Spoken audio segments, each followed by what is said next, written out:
Hello everyone and welcome back to episode 35 of the Dragon Radar podcast. We are your hosts, Heeroh and Ajoten. How are you doing today, sir? I'm doing very well, ready and rearing to go. How's about yourself?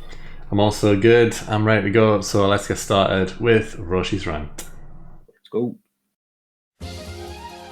This is Roshi's Rant. So this is Roshi's rant, the first segment of the podcast where we deep dive into a particular topic regarding Dragon Ball, and today we're talking about kids. Because we're talking about, is it possible to be a super kid? And we mean that as in, like, myself and Ajoten, we grew up during the age of Z, not OG Dragon Ball, you know, we were Z kids. So can you be a super kid? And what does that mean exactly? Because, of course, Super, I think more so than Z, is a continuation of the story.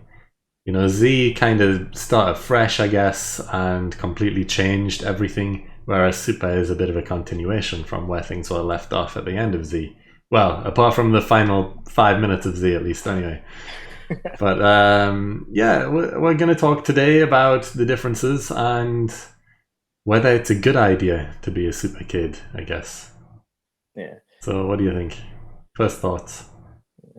I think you have to look at it basically with Super coming in from anybody to be introduced, because Superhero, people are just going to want to see this film. It's just going to be this hype film that everyone's going to hear about, and people of any age are just going to see it, and it's a massively grossing film, and people are just going to go see it, anime fans in general, and they're going to go with friends or whatever, and they may see it and they may enjoy it. I mean, I remember I was looking for a hot take once for the podcast, and I stumbled across something on Reddit, and the person actually was saying, I'm going with a friend to see this, and I've never watched Dragon Ball at all in my life. So weird to me. Yeah, so they've agreed to go with a friend. Can someone give me just like a breakdown? Yeah. The synopsis of all of Dragon Ball? Oh, yeah, that's tough. And I thought, right, I have to go down this rabbit hole, and I was reading people's basic, like, quick rundowns, and it was some of the funniest stuff. It was so funny to me. It was so mind-boggling, the responses that they were getting, and they were like, okay, thanks, great. And some people were summing it up so fun. And to this person to read, like, to me, it made perfect sense. But to this person, what they must have been reading from a complete outsider's perspective, they must be like, space monkeys with yellow hair and stuff like that. Yeah. It must have been absolute insanity. Like, I'm trying to think in my head as you're talking here, like, how can you sum up Dragon Ball into, like, 1 or 2 paragraphs? And I'm like, can you even do that? There's a lot of stuff you've got to mention. Because this person wanted a very brief summary. There is no such thing. They weren't looking to read War and Peace. Yeah. And I was just like, I'm heading down this Reddit rabbit hole. There's no way I'm not reading this. Screw the hot take. I'm yeah. Heeroh, that's now your job.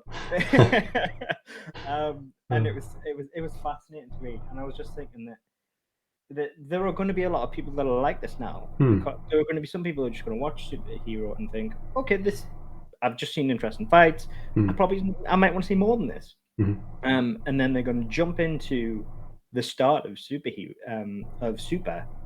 And if you're not the sort of person who typically goes on Reddit or even knows what Reddit is, because there are a lot of people that do not know what Reddit is. Yeah. It is an accessible place where you can ask for that sort of thing, but a lot of people don't go on Reddit.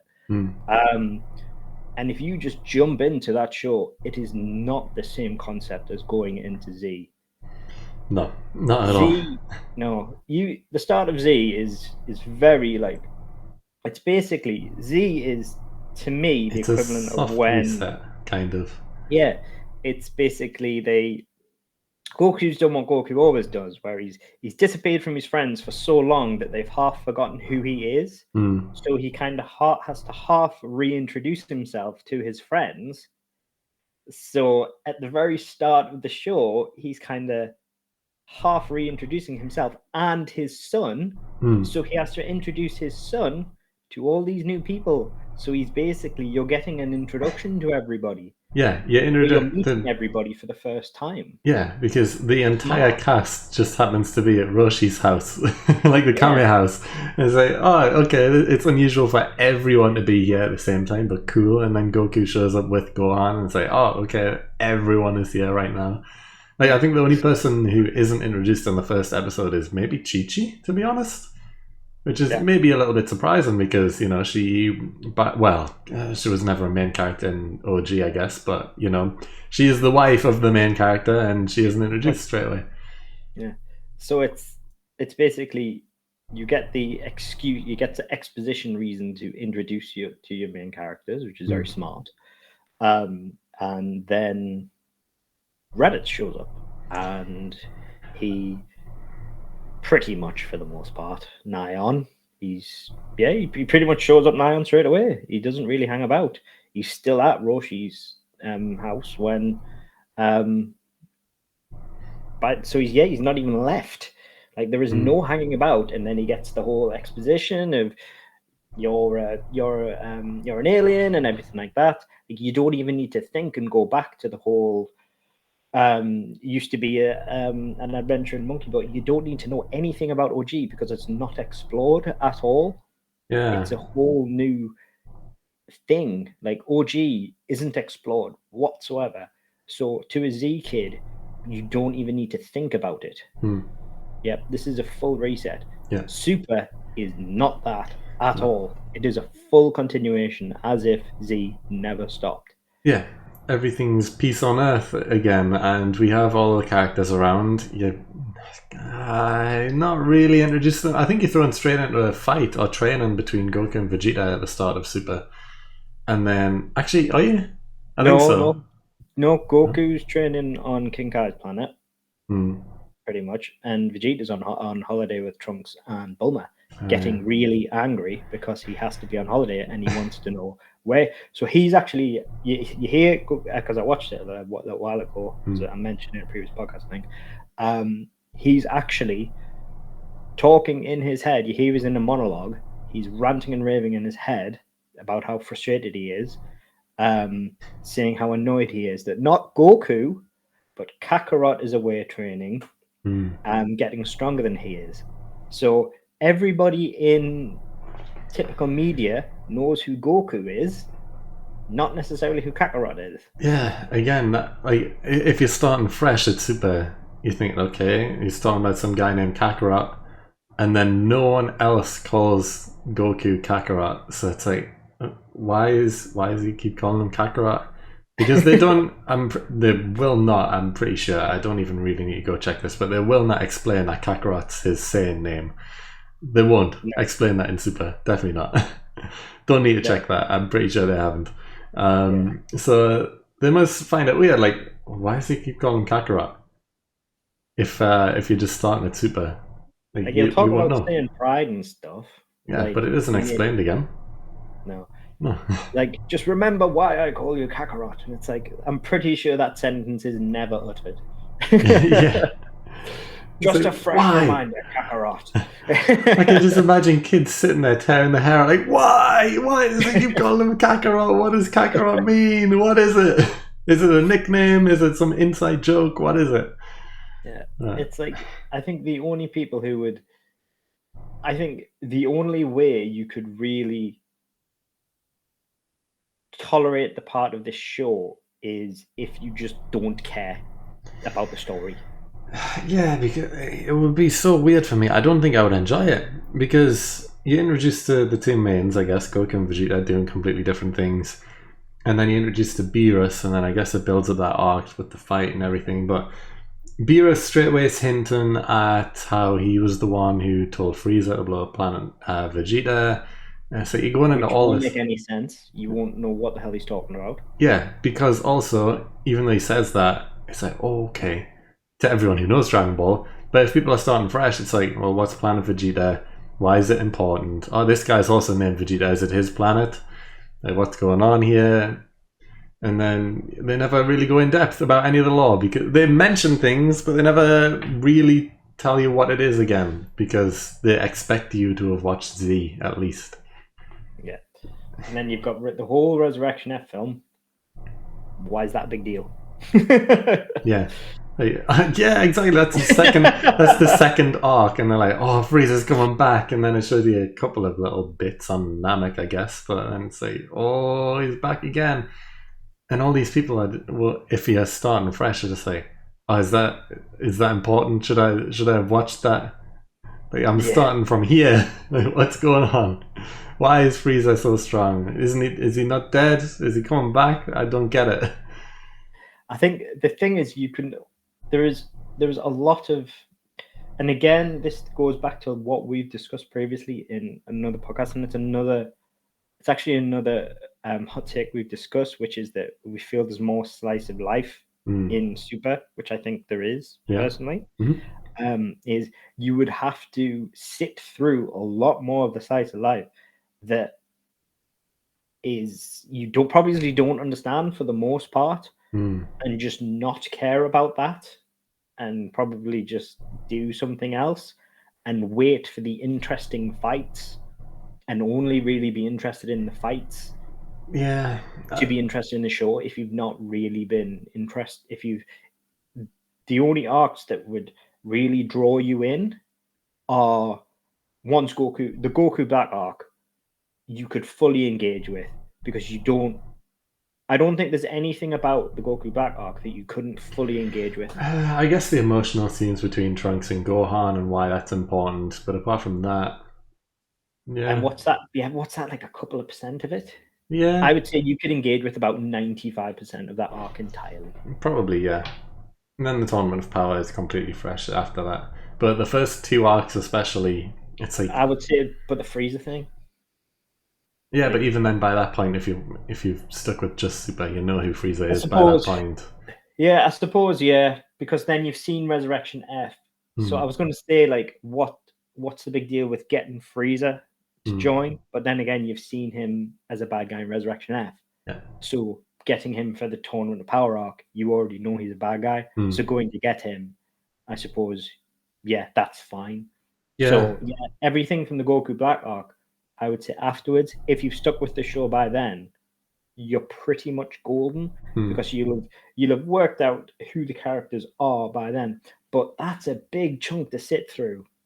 I think the biggest shame with starting at Super is the namesake. It's called Dragon Ball, and Dragon Balls from Super onwards just don't really matter anymore. There's no adventure with the Dragon Balls. They're just at the start, Bulma has them all, and you never collect them at any point during Super. You know, Bulma has them, and then there's the Super Dragon Balls, which are used for the Tournament of Power, but again, they're a prize to be won during the tournament. They're already there. Yeah. And in OG, there was a massive, like, the entire thing was a story, like, they were so rare. I think they're only used twice in OG, I think, maybe. But both times it was a huge adventure to collect them all and go through, and you find all the enemies along the way who have one Dragon Ball with them that you need to defeat. And it was the same in Z, again, finding them all, going to Namek and find them all on Namek, which was a massive arc.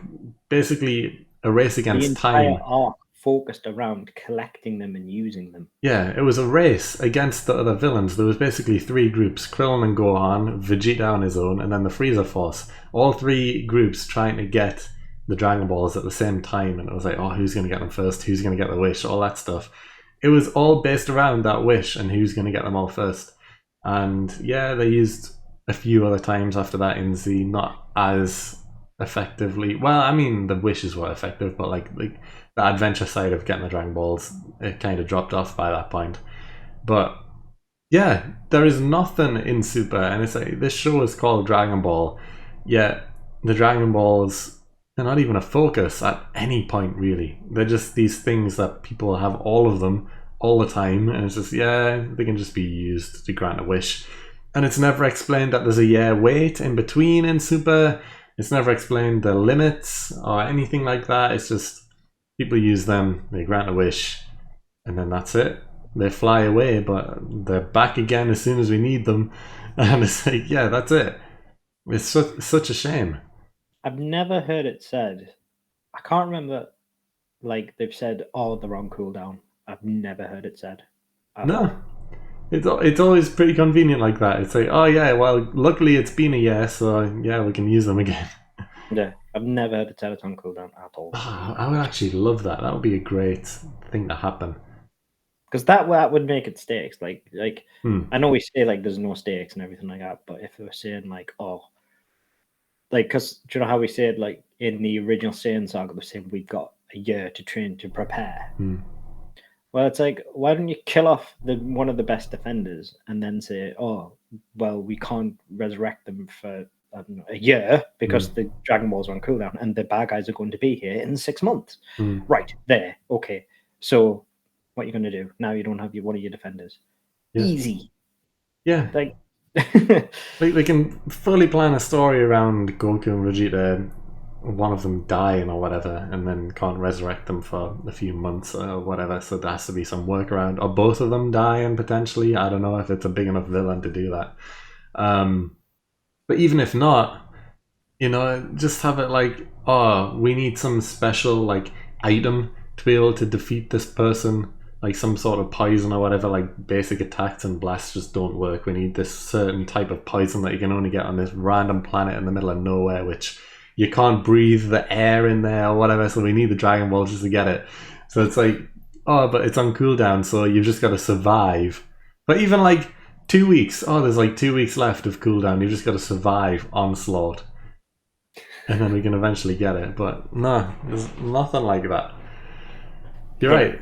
It is a pain. I feel like that should happen at least one time. Like, come on. You never know. It might come. No, it won't though, because there's so many different types of Dragon Balls now. There's the Earth Dragon Balls, there's the Namek Dragon Balls, there's the Super Dragon Balls. They'll probably just bring in the Black Star Dragon Balls and just say, oh well, Earth's Dragon Balls on cooldown. We can't get a Namek, but there's these Black Star Dragon Balls that haven't been mentioned ever in canon. But yeah, these are a thing, so yeah, we can go collect these ones now. We have to believe, Heeroh. We have to believe. Yeah. There's a million types of different Dragon Balls, and they only become relevant as soon as the other ones aren't available. That's what we learned. The angels will collect them all. Oh, there'll be Angel Dragon Balls, which are like crystal or something instead of orange. They have these. They can grant a wish. You can become an angel if you wanted to by using it. I love that. Yeah. But getting back to the super point. Yeah. Bit off topic. Yeah, slightly. I genuinely feel like it's not something you could get as emotionally invested in as you can the. I don't think without watching Z, you can have. We do this podcast because we have. It's held a place in our heart as we've grew up. It's something that's always.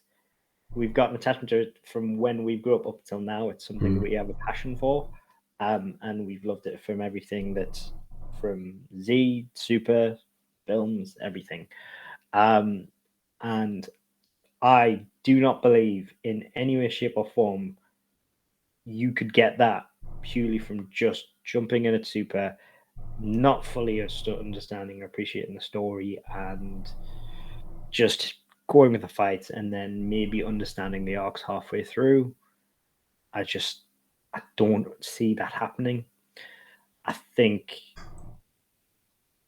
basically what a person would really need to do is they need to, if they're going to watch something like Superhero, say, yeah, I enjoyed that, I want some more of it. Is they need to watch Superhero, say, yeah, I want some more of that, and then they need to read up a bit and then jump in. Yeah. Because I think it is a huge ask of somebody to say, yeah, I want some more of that, and then hunt down and watch Z. Like, even for them to watch Kai. Yeah, Kai works. That is a huge ask as well. Kai is like not small either, really. No, it does cut out a lot of filler, but I mean, it's still big. It's still a lot. I think even just understanding that you can understand a lot from the characters just from giving it a lot of reading, like just sitting. I think that's fair to understand who the characters are, and I think you can get a lot from that, and then at least you can appreciate who the characters are, and then at least you can step in knowing how the story's ended. You may not have as much of an emotional attachment, but at least you understand where it begins, so you understand who the characters are. So when it starts and you've got Goku / Kakarot and you've got his two sons and everything like that, and you got like, you know, the characters are, you know why Vegeta's angry all the time and competing with Goku, and like, at least you know why. It's like you don't have an emotional investment in it yet, but you have the opportunity to build it, because Super is long, it's not short. And you understand, you have the jumping off point. You're not sitting there confused and trying to work it out from the get-go. Yeah, you've got your cliff notes at least. Yeah, like you hit the nail on the head. You're not going to get invested in Super enough. Like, there's so many emotional moments that, like, you know, they're relevant just because these are characters that we've grew up with and we know the entire backstory and stuff. Like, how do you get invested in the Master Roshi episode without knowing he was a giant perv? How do you do that? You don't. Literally thinking of that, yeah. Yeah, you need to know that he was obsessed with women, borderline criminal scumbag, but you don't get that in Super, you know? So how can you get invested in that episode? But I agree though, like, Super doesn't hit the same way as Z did. You can jump in at Z and be fine for the most part, because all you really need to know about OG Dragon Ball, if you're really desperate to not watch it, is that it was just Goku and Krillin growing up and becoming good at martial arts, and for the most part that's all you really need to know, and then it continues from there. But you know, I went back and watched all of OG, and I recommend watching OG to anyone who hasn't seen it, because it is really good. And if you're starting Dragon Ball somewhere, I think it's a good idea to begin at OG, but you don't need to. You can start at Z, and I wouldn't judge you on that, because that's kind of considered normal. But if you came in and said, oh yeah, I'm starting at Super, screw Z, screw OG, I can just, you know, find out Cliff Notes or whatever. It's like, what? No, it doesn't work like that. It doesn't work the same. And it's the same, for example, if this new show coming, is it next year or whatever, when the anime returns, I can't wait. But when that happens, it's like if people are just saying, oh yeah, we're going to jump in now because there's been so much hype for the past year with it being in Fortnite and PUBG and all these other games it's been like going on with, and everything else that's been happening, all the, you know, with the success of Super Heeroes as well. If someone's just saying, oh yeah, I'm just waiting for the anime to return and then I'll jump in there, it's like, no, you can't do that though. Maybe they do it better than Super and there is a massive reset again, but I don't see how. No, like, how could it be this, like, it feels like a new series. I feel like they'll probably just continue it being Super. They won't give it a new name, although there's even potential if they gave they it a new name, it wouldn't. There's no way they could reset the show, because Z was a reset of the entire show. They introduced different mechanics and lore and everything.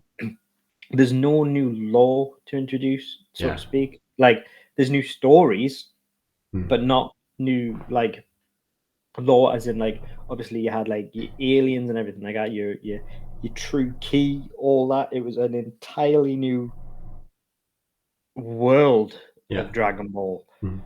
This is going to be more stories. Like, you can't remove Saiyans and stuff like that. Like, it won't change to that degree. No. They can't get away with doing that twice. Like, it's just, you'd be messing with Dragon Ball too much. I think OG Dragon Ball was such a simple formula that people had, the original Dragon Ball had come to a natural conclusion, and so people were happy for it to end. So saying that this is a new story it didn't feel like you were messing with the formula because people just felt like it was over. So they were kind of like, okay, well, Yeah. I mean, that show's over anyway. So Yeah, there wasn't the unanswered questions and what ifs and everything. It was just, yeah, it's ended, and people accepted it being an end. And then it's like, oh, they brought it back. Well, what can they do?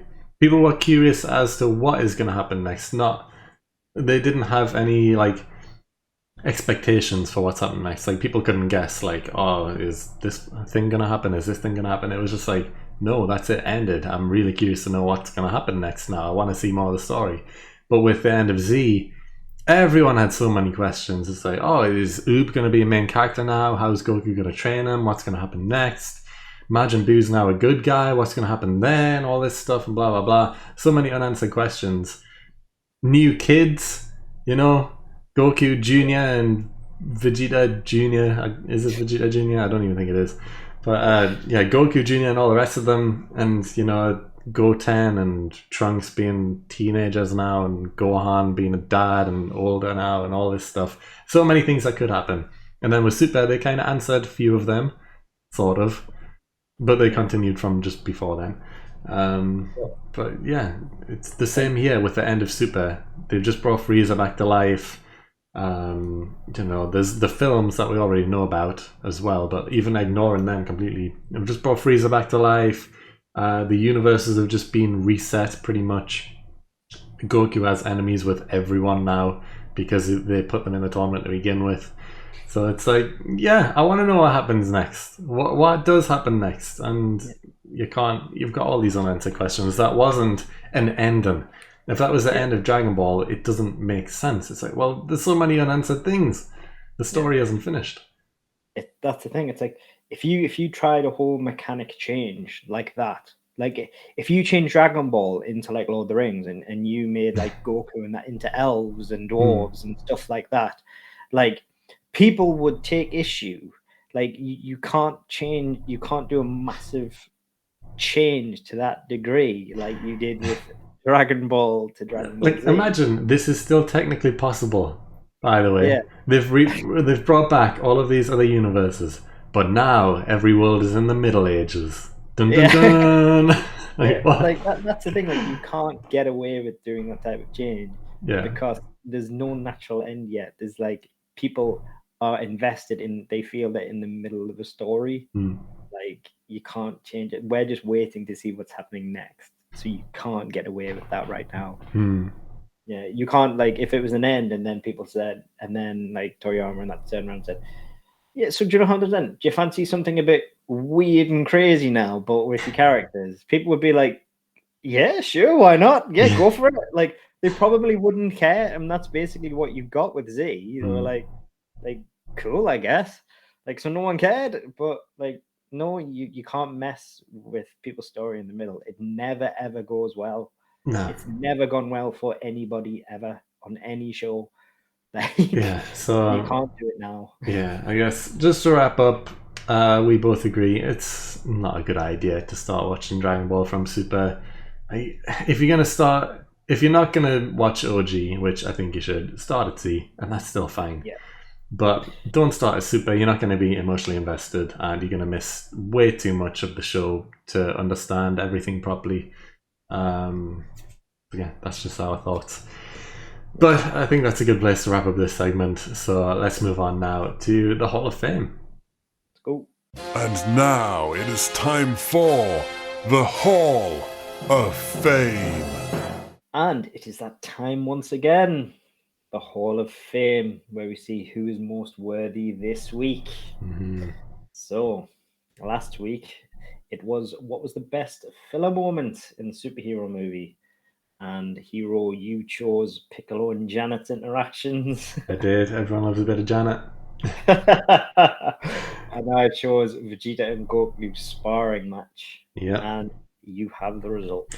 I do have the results, and the winner with 63% of the vote is the fight between Goku and Vegeta.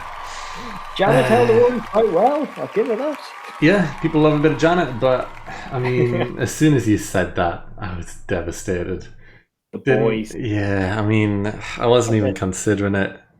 basically cheating. Let's just say that it's basically a I free mean, win. you used Vegeta getting the win a couple Yeah, of weeks earlier, I so did. don't be trying this with me. No, I will. I will still try it. But you can have your tainted victory. You got the win. So you go first this week. But what are we talking about? Yes. So, in the spirit of superhero and Gohan's very impressive kill on Max Cell, we're going to go back to the older films and the old school Z movies. Yeah. The non-canon ones. And we're going with the best finisher from those films. Yes. And as I won, I get to go first. You do indeed. Yes. And I'm going with a beast of a one. Angry Goku. Our first iteration of Ultra Instinct, where Goku likes to absorb his spirit bomb.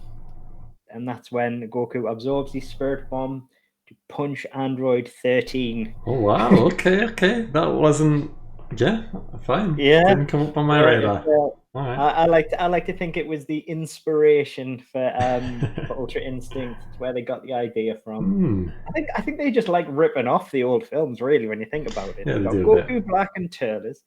You've got them absorbing the spirit bomb for Ultra Instinct, but it's just it's excellent. I mean, I don't know if you've watched it recently, but Not recently. It's just he's got his spirit bomb, he's going, and then he's just like, do you know what? Inhales it, and he's just got this. It's angry. Goku. What a sound effect, by the way! That was incredible. just the entire spirit bomb, and it's just like the sky turns red, and it's just raging angry Goku. Like angry Goku is great, but this is just truly angry Goku, and he just floats towards 13, just pure, just. It's just bits of metal flying everywhere, isn't it? Yeah, and it's just 13's just swinging at him, but his punches are just his fists are disintegrating, and then just one punch, and it's just he's gone, and he just disintegrates, and it's that time where back in the day where Goku was scary, like where Super Saiyan was the beast mode, where it was where Super Saiyan was peak. I'm kind of surprised. I think it was where Super Saiyan was a simpler time. I think that's the way I look at it. I'm kind of surprised they didn't explore that a bit more. Like, I know the movie's non-canon, I guess, but also absorbing the energy of the spirit bomb and then fighting with it. I'm surprised they didn't really explore that a bit more, because that's a lot of power, and it's not a new form. It's just like a massive amount of energy all at once. To be quite frank, that's probably why they did it with Ultra Instinct. I honestly think that's why they went back to the idea. Yeah, but it's kind of a rework though, because it as well as it just being a new form. It's a rework, definitely. Yeah, but it does increase his senses, that type of thing. Yeah. I definitely think it's why they might have used it as a trigger or something like that, because they thought, like in the past, like it's the spirit bomb is this like it's this amazing amount of energy and power and pureness, and there's all these things within the spirit bomb that's supposed to make it special. Yeah, it's not just an energy blast, is it? It's like it's a special ability where it's a life force and everything like that, and that's why it wasn't just a blast that triggered UI. Yeah, it was something special that triggered UI, and I think that's probably why they allowed that to happen. So I think it could legitimately be an inspiration. It would not surprise me at all if it was linked in some way. I think they have actually, like, jokes aside with the Turles, Goku Black, and this, I think they have looked back quite a lot on the old films and took inspiration. Oh yeah, 100%. Yeah, and I think, but I watched when I was thinking of I've got a few that I love for my IDs, and I think this was the one that I liked. That would be. I kind of wish they did do that move. It would almost be like a a glass cannon type move, where if they want to take it more literally and just say yes, he absorbs the energy, but then he is extremely slow, and he can't really dodge. But once he hits this one move, it's like a massive amount of power all in one move. I think that would be pretty cool, and it could be useful in some situation I'm sure they could think of, but that'd be pretty cool to see. I wouldn't mind it. You could have it where it's like you've got an enemy like Jiren who's like he's always waiting, like you had him where it was like where Jiren ate Vegeta's massive final flash or whatever. Where it was like you've got an enemy who's like he's so full of himself basically that he's like, fine, I'll take your attack. And it's like you've got that type of enemy where it's like he massively underestimates it, and then he gets this attack, and it's just like, actually, this just annihilated you. Yeah. But it would be quite an underwhelming win. It was kind of like, well, I mean, you say that, but then there's animes like One Punch Man where it's just boop, end of fight. True. That's the entire anime. He kills people in one punch. But yeah, I wouldn't mind for just some random filler villain that would work. Why not? Yeah. Like they could have used it on the copy Vegeta, where it's like this one punch completely like wipes him out, and then Vegeta's back to normal, gets his energy back or whatever. To be fair, I would have preferred it with just one punch at the beginning of the entire arc, but yeah, I know what you mean. Yeah, it's just painful. But no, that's my choice because I just like, yeah, it was a simpler time, and it was angry rage Goku. It's the rage that you see on his face. It's like it's almost like you can see he's struggling with the amount of energy and power that's in the Spirit Bomb that he's had to absorb, but then like the explosive power all around him. It's just, it's scary, and I like it. Fair enough. Good one. It's an interesting pick, I'll give you that much, but I feel like I've never been more confident right now in a Hall of Fame. I know what you're going to pick. Go on then, try and guess. You're going with the Dragon Punch against Rudigon. I'm not. That was my backup option, actually. Oh. That was my second choice. It was my backup too. Yeah, because we've reacted to the Dragon Fist, and we've already said that it's a great move, and I did have it as my backup, but not as my number one. My pick for the Hall of Fame this week is the Stardust Breaker against Janemba. Oh. Yeah, a bit of Gogeta action. Yeah. And Popular one. It is a very popular one because Gogeta has only been around twice in all of Dragon Ball, and this was his first appearance. And because of this one appearance, he gained an army of fans who will defend him to the death as being the most powerful character in the show, just from this one appearance in the Janemba film, which is incredible. But yeah, the Stardust Breaker is like this weird glowing universe of a ball, which throws at him, turns into stars, and basically destroys all evil. That's what it does. And completely destroyed Janemba and turned him back into this tiny teenage orc guy who works at the what's it called? The death place. What's it called? You know, King Yama's place. Is it Hell or Hell? No, he doesn't work at Hell. He works at like the check-in station of death with King Yama and all those people. It's not called the check-in station. I'm sure it's called. I think it's just called a check-in station. Yeah. He just works at the check-in station, and that's it. He's just some teenage intern, first day on the job, maybe, who gets infected with evil and turns into Janemba, and that's it. Which there's so many people who haven't seen that film and know Janemba as Janemba and don't really understand the backstory or who he is or what he is exactly, and say, oh, Janemba is this really cool villain, you know, look at him, worst villain ever. Yeah, he's a really cool design. He's got all of these like dimensional attacks where he turns things into cubes, which is a really cool attack. I really do like them, and the little like circle panel things which the blasts absorb into and all this stuff. He's the Rubik's Cube bad guy. Yeah. And honestly, he does have a really cool design and really cool moveset and all this stuff. Yeah. So unique, but then people don't know about his first form, which is just this giant blob, which turned things into little pieces of, well, they weren't candy, but they looked like pieces of candy, and he was just changing the dimensions, just sitting there, not moving, not doing anything, just sitting, changing everything. And then before that, he was just some teenage orc guy who got infected. And people don't know these sides of Janemba. Janemba is one of the worst villains in Dragon Ball, but people don't even realize this. But the Stardust Breaker attack against Janemba to end it, it's the winning Hall of Fame pick. It just is. Just because there is an army of Gogeta fans, and I feel it could win through fan service. Yeah, 100%, 100%. But that is a cool move either way. But it is a very cool move. It's a terrible film. He plants it. He actually plants it in his chest, I think, to do it. I think he throws it at him. I know he throws it at Broly. Yeah, I'm pretty sure he also throws it at Janemba. But yeah.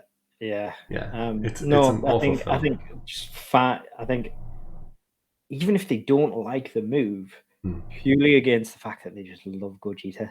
Yeah, well, that's the thing. They only love Gogeta because of this film, because he doesn't get touched, and he throws like one kick, and then the Stardust Breaker, and then that's it. 5 seconds long. Yeah, I'm pretty sure he does like a backflip kick off his face, and then throws a Stardust Breaker, and then that's it. End of fight. So he does nothing, but just because he doesn't get touched, and Goku and Vegeta couldn't kill him individually, and all this other stuff that's going on, they just think, oh, well, Gogeta's the strongest person. And this is also the film with Hitler in, and it's just like, come on, this is an awful film. It is one of the worst Dragon Ball films, but also the animation is disgustingly bad. Yeah, the Gogeta. The animation is just so weird. Like the really thick black outlines around characters during the Earth segments, but not during the Afterworld segments. It's just, I don't understand any of the stylistic choices in this film at all. Yeah, it's like Janemba, final form Janemba looks great. Yeah, Moveset's great. The bad guy himself is a terrible bad guy. The Lord of the bad guy, awful. Your main villain's terrible. The story is terrible. The setup's awful. Makes no sense. Like animation's terrible. You get this great character in Gogeta. He's present and fights for about 20 seconds. We reacted to it. He's literally there for about 20 seconds, so we don't even get the same flex. Like, and he's not, and then you never ever see him again, ever, until Broly. Yeah. And this is the technically 20? And this version of Gogeta is also technically the canon version, I guess, even though he hasn't been brought into the anime yet. So is he even still technically canon yet? Pretty much. But yeah. So everything about this film is just very disappointing, bar that 20 seconds. Yeah, they introduced Gogeta, great. They had Janemba looking cool, great. Apart from that, this movie is utter trash. Worst Dragon Ball film potentially. But so, literally, that move, So literally, if you're gonna investigate this film, just do that. Just look up, like literally, just watch our reaction. That's it. That's the only part worth watching. Just do our reaction. But the Stardust Breaker against Janemba, that is my move as best finisher, because I do think it is a cool move, and it did. That is the only reason Gogeta has so many fans, is because of that move, pretty much, and just the appearance of Gogeta. So yeah, I've got to give it to it. But yeah, like I said, and like you said, Dragon Fist was my backup against Rudigon. Really cool moment, and a good use of Super Saiyan 3. Yeah, it is. But I do feel I want to give an honorable mention to your boy Gohan against Bojack. Yeah, I found it. The Family Kamehameha. Is that the one? Oh no, against Bojack when he turns Super Saiyan 3. Yes. Kid Gohan still. Yeah, when he absolutely obliterates Bojack and his minions.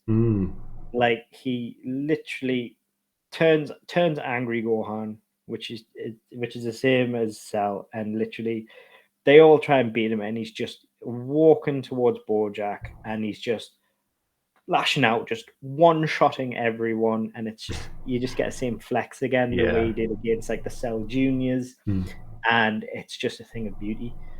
And it's just you love to see Flex Gohan. Kid Flex Gohan is great because it's just like an angry teenager, and it's just like, yeah, I remember you doing yeah, it's like you against Cell. It was like, yeah, and it's just he does so well. And then when he just bursts through Bojack, and he's just kind of like beating him, and he's just like standing past him, he's just like, yeah, you're dead. Yeah, he's just like he's past him, just waiting for him, just about to die. Yeah, he's just like, yeah, I've killed you. You just don't know it yet. Boom. No, that was a cool kill as well. Yeah, maybe that one. But honorable mention. It is an honorable mention. It's a good honorable mention. But I guess that's it for the Hall of Fame. The 2 picks this week is the absorbed Spirit Bomb punch against Android 13. I guess that's what we're going to call it, because it isn't. It's just a punch. It isn't like. Yeah. It doesn't have an actual move name, I guess. So yeah, the Spirit Bomb punch against Android 13 and the Stardust Breaker against Janemba. Those are the finishing moves that are fighting it out this week for the Hall of Fame. So you can go vote. Go click on our social links down below. You can see them right below my name right there. Go check out the polls, and we will find out next week who enters the Hall of Fame. But for now, let's move on to the hot take.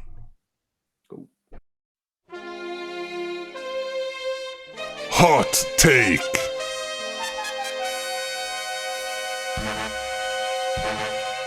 This is the hot take, the final segment of the podcast, where usually I go online, deep dive into the forum posts on Reddit and all these other random sites to find an interesting hot take regarding Dragon Ball, and we discuss it, say if we agree, disagree, and then move on with our lives without hopefully causing too much of an argument in the comments. But so far, that doesn't always happen.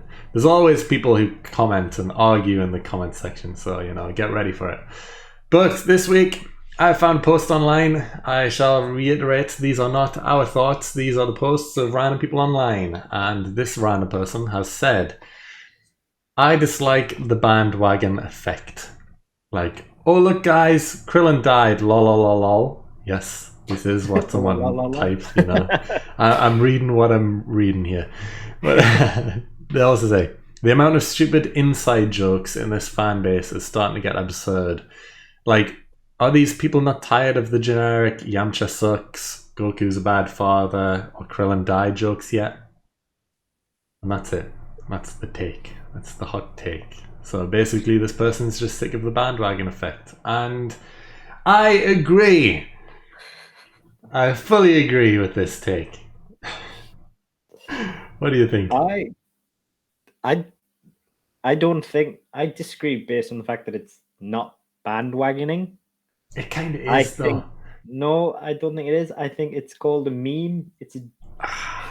There are certain things that are just a joke. Like some of them are bandwagoning. Okay, some of them are just a joke. And like, for instance, the Piccolo's Gohan's real dad thing. Yeah, it's like, that's just a joke. Like, Piccolo is Gohan's real mentor. Everyone going to say real dad there and just throw a slow ball. All right.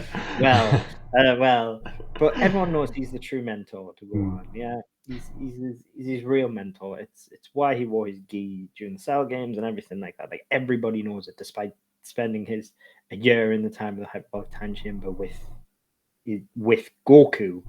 It's like, it's why it was a Gohan Piccolo film. It's always been the case. Like, it's just a meme that is his real dad. It's like, there are certain things that are just memes, and then there's the bandwagoning thing. It's like, well, I guess there are some things that are just like, I think this person maybe this person's more so because they say the amount of stupid inside jokes in this fan base is getting absurd. So I think they're more focusing on the jokes. They're sick of the jokes, which is what I'm agreeing with as well. Yeah, I don't think there's anything wrong with the jokes, to be fair. No, they are, like, see, from my opinion, I do think they're outplayed. the two. Or do you just mean, or did you mean they're just boring now? Yeah, they are boring now. Yamcha doesn't suck. You know, respect. Put some respect on the name. Is that not just because you love Yamcha, though? No, it's not just because I love Yamcha. Yeah, okay, fine, I get it. Okay, yeah, Yamcha is one of the weakest characters in Dragon Ball at this point. And yeah, people love this. Like, people hate on him for no reason. That's the bit that I don't like. You know, he's a good enough character in his own right. He can stand there and, you know, he can have his moments to shine and he can be the comedic character. If that's how they want to play him off, fine, keep him like that. But you don't need to say he sucks and he's a terrible character. He's not a terrible character. He holds his role well.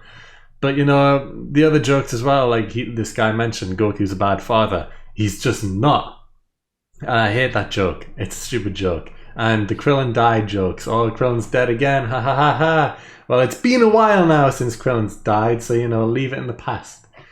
But, yeah. To be fair, the whole Krillin died has kind of been... It's kind of been hinted at even in the latest film by basically the writers when they said all the Earth's greatest, mightiest warriors are here and Krillin. Yeah. Like, even they've made a joke of it. Yeah. I understand that one, though, because they of that. Didn't so much, they didn't kill him, but they basically just said he's just one of the weakest warriors now. So it's basically saying, like, he's died, aka he's just not strong. He's like he was one of the first to get. He didn't die, but during the tournament of power, he was one of, if not the first to get eliminated. Was he the first? He was one of the. He wasn't the first out of everyone, but he was the first on Universe 7's team. Yeah, yeah. So he was the first of the universe, of our universe. Well, their unit. We're part of it. Yeah. Don't worry about it. To get to get eliminated. So yeah, it's like, which is essentially the equivalent of being killed, isn't it? Really. So really, yeah, it's like Krillin fails again almost. So I think that's what they're kind of saying, is like he is almost the letdown. No, because I want to take it one step further. And maybe I'm going in the wrong direction here, but like, because Krillin's died however many, like 3 times, I think. Maybe 3 times now. At least 2. Maybe 3. He got turned into a rock by Dabura. He got killed by Tambourine. He got Frieza. Killed by Frieza. 3. And then GT, if you want to count that one as well. 4. Not really. But yeah. They had to wish him back for the Dabura, did they? Or not? Or did he? Yes.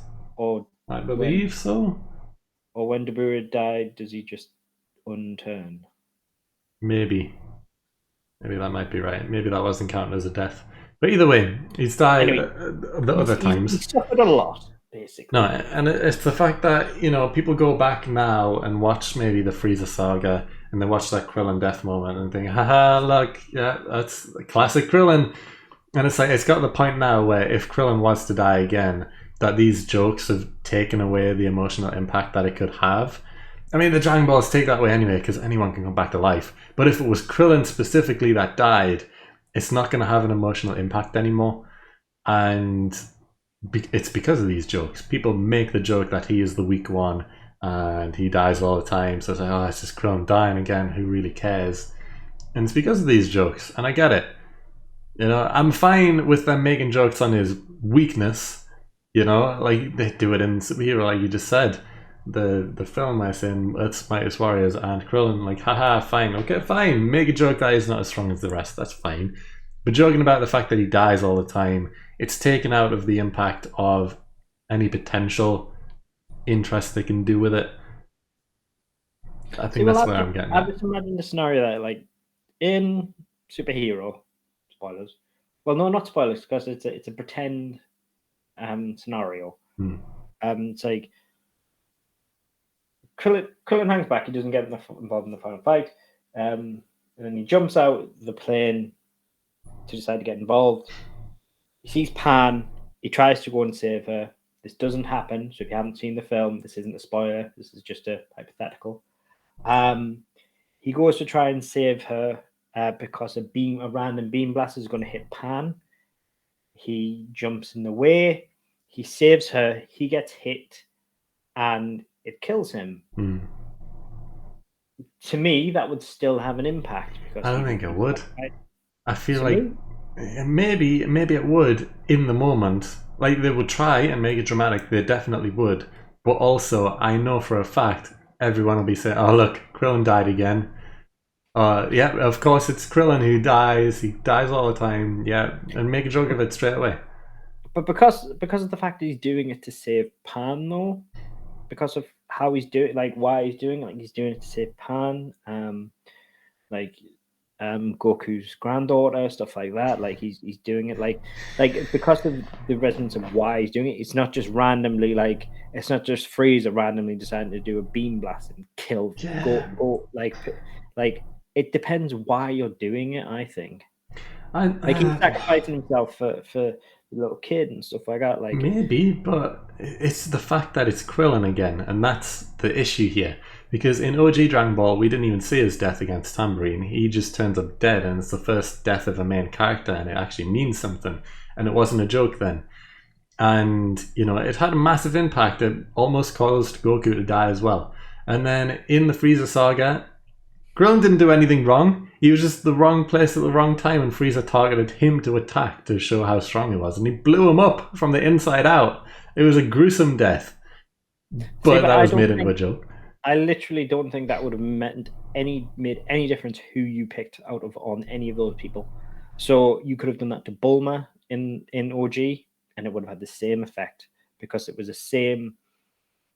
Because he was very close with those people. The same. You could have done it to Roshi. It would have had the same effect. Because would they have had the jokes though? No, like the shock factor and everything like that. In OG, like the death. Yeah. Because obviously Demon King Piccolo has an issue with Roshi, obviously. Yeah, he has a history with Roshi. Yeah. So it would make sense for him to want Roshi dead. So that makes perfect sense for Tambourine to kill Roshi. And that would obviously upset Goku quite a lot. So he would definitely go chasing afterwards. So first death makes perfect sense for that to happen. So that there's no real difference for that happening. Frieza could just as easily have decided to pick up Gohan and blow up Gohan because it's Goku's son. So that makes perfect sense as well.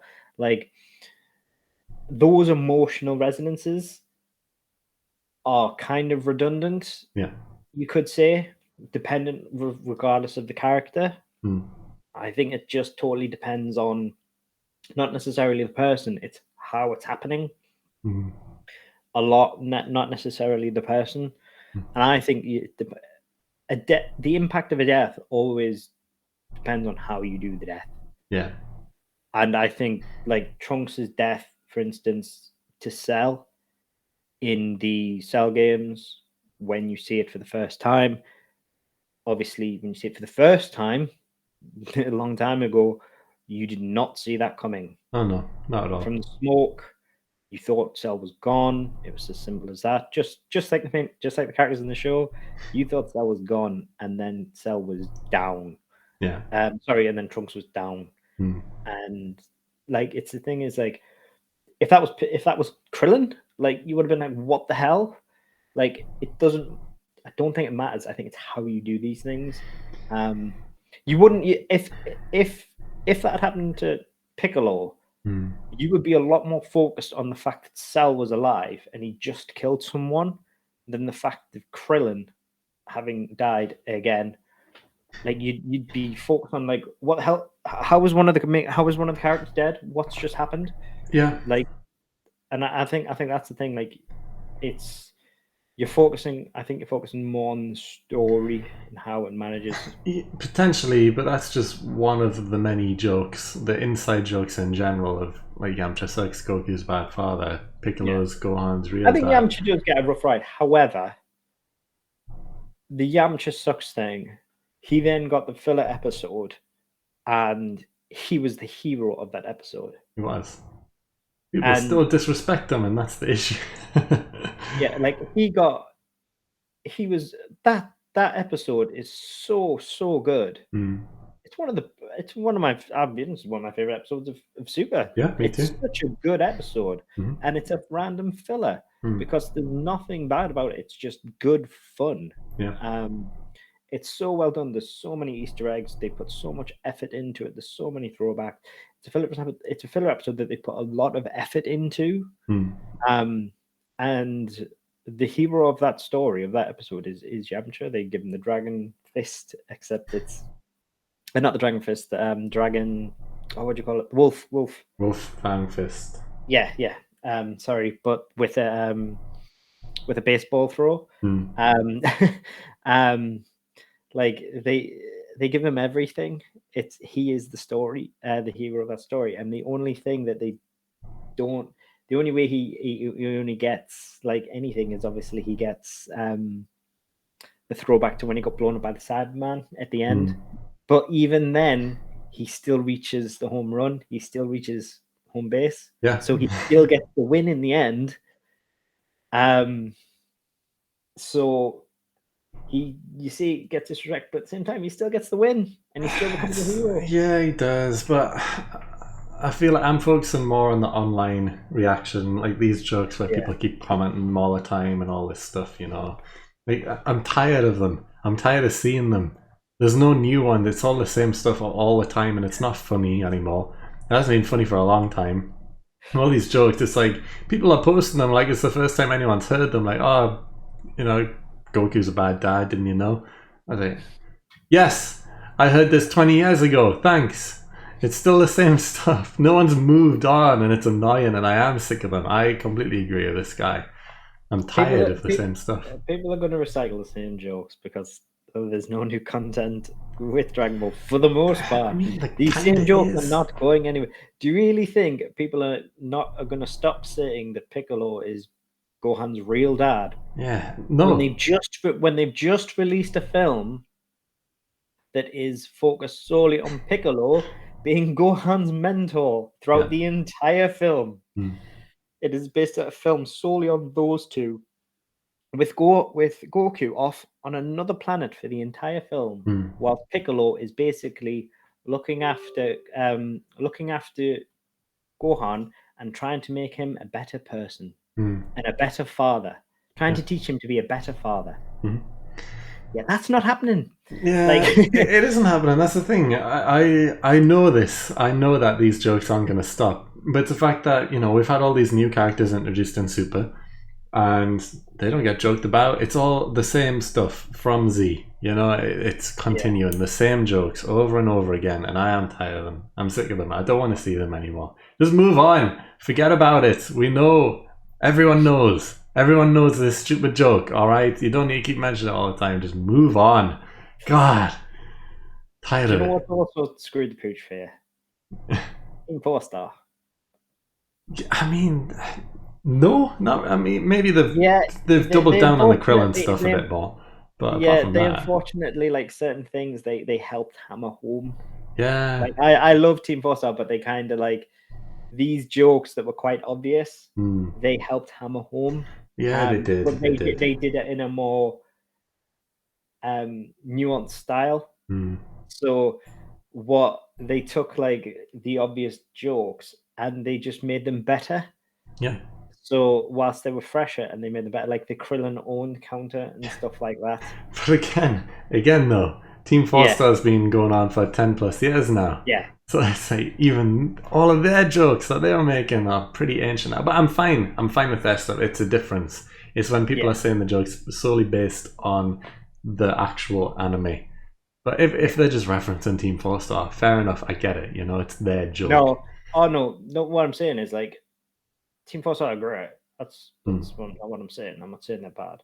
What I'm saying is the fact that people have hinted at like the things like the Krillin counter in it, like Krillin dying and everything all the time, which was obviously indicated in the show, and people started making jokes about it.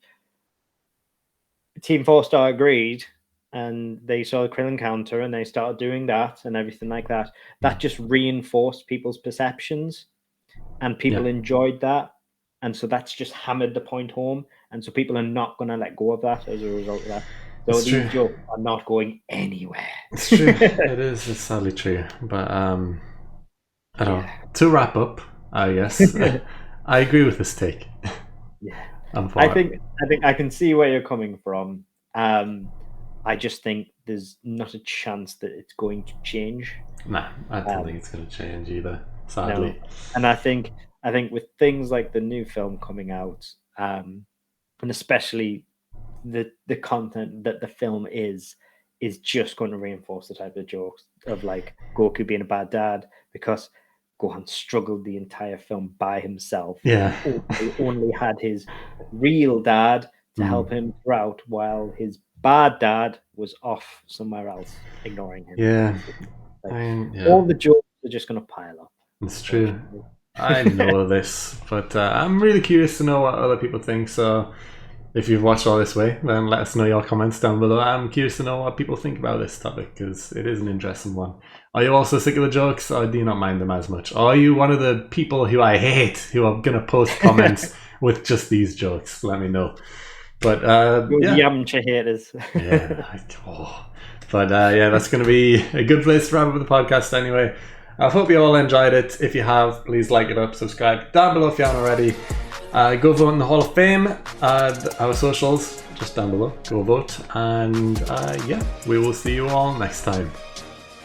See ya.